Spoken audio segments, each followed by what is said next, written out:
Melati kuntum tumbuh melata, sayang berbah di pohon cemara. Assalamualaikum mulanya kata, saya sembah pembuka bicara. Assalamualaikum warahmatullahi wabarakatuh dan selamat sejahtera. Yang dihormati pensyarah wacana Akademik Bahasa Melayu Puan Diana Betty Jumadi serta rakan-rakan yang dikasihi sekalian. Pada hari ini saya akan membentangkan tajuk pengucapan awam saya iaitu faktor-faktor penyakit mental terhadap masyarakat semasa COVID-19 di Malaysia.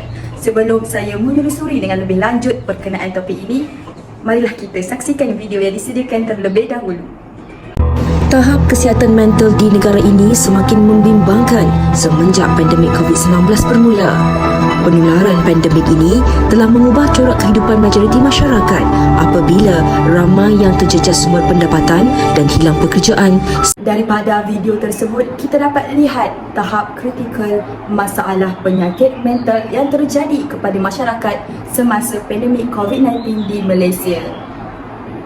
Umum mengetahui bahawa penyakit mental merupakan keadaan kesihatan yang mengalami perubahan pada keupayaan seseorang seperti rasa, berfikir dan bertindak balas.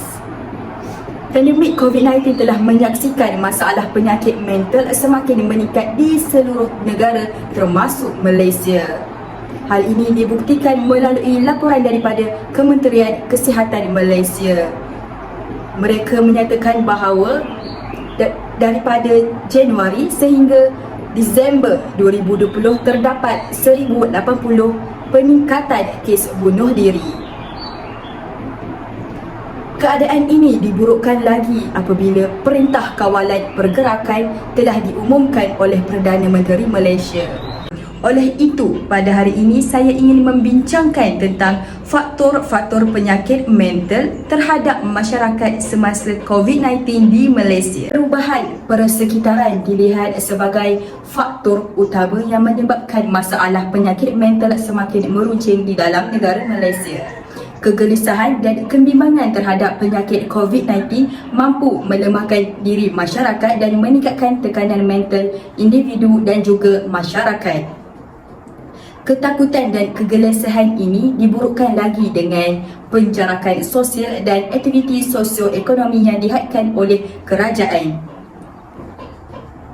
Perintah Kawalan Pergerakan memperlihat di mana masyarakat tidak dapat melakukan hal yang dilakukan seperti biasa, sebagai contoh pergi bekerja atau bertemu dengan saudara mara. Mereka tidak dapat berkongsi masalah ataupun berkomunikasi dengan orang sekeliling. Hal ini menyebabkan masalah penyakit mental semakin meningkat kerana mereka mengalami tekanan perasaan. Hal ini dibuktikan melalui pernyataan oleh Syiar 2012 yang menyatakan kegagalan untuk kembali kepada orang yang disayangi akan membawa kepada kemarahan dan kekecewaan, terutama bagi mereka yang kehilangan orang tersayang sepenuhnya, dan seterusnya ia akan membawa kepada kesedihan dan trauma. Seterusnya, tekanan perasaan dilihat sebagai faktor utama yang menyebabkan masalah penyakit mental semakin meningkat dalam kalangan masyarakat di Malaysia. Seperti yang kita tahu, semasa pandemik COVID-19, ramai daripada mereka telah diberhentikan bekerja atau bekerja secara dari rumah sahaja. Ramai juga yang diberhentikan pekerjaan di mana disebabkan oleh penutupan sektor ekonomi. Hal ini telah menyebabkan perasaan kerisauan dan juga kebimbangan terhadap sektor kewangan mereka dan juga pekerjaan mereka itu sendiri. Kesedihan ini seandainya dipendam akan membawa kepada kemurungan dan seterusnya.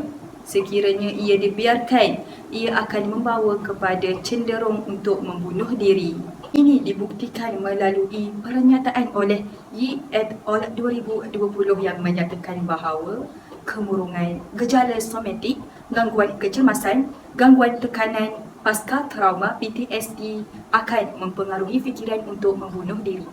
Kesimpulannya, memang benar bahawa masalah penyakit mental semakin kritikal di Malaysia semasa pandemik COVID-19. Oleh itu, masyarakat harus lebih cakna terhadap orang sekeliling bagi membentuk negara sifar masalah penyakit mental. Kerajaan perlu memandang isu ini sebagai isu yang penting, iaitu penyakit mental akan menjadi beban kepada masyarakat. Dan itu sahaja daripada saya. Terima kasih.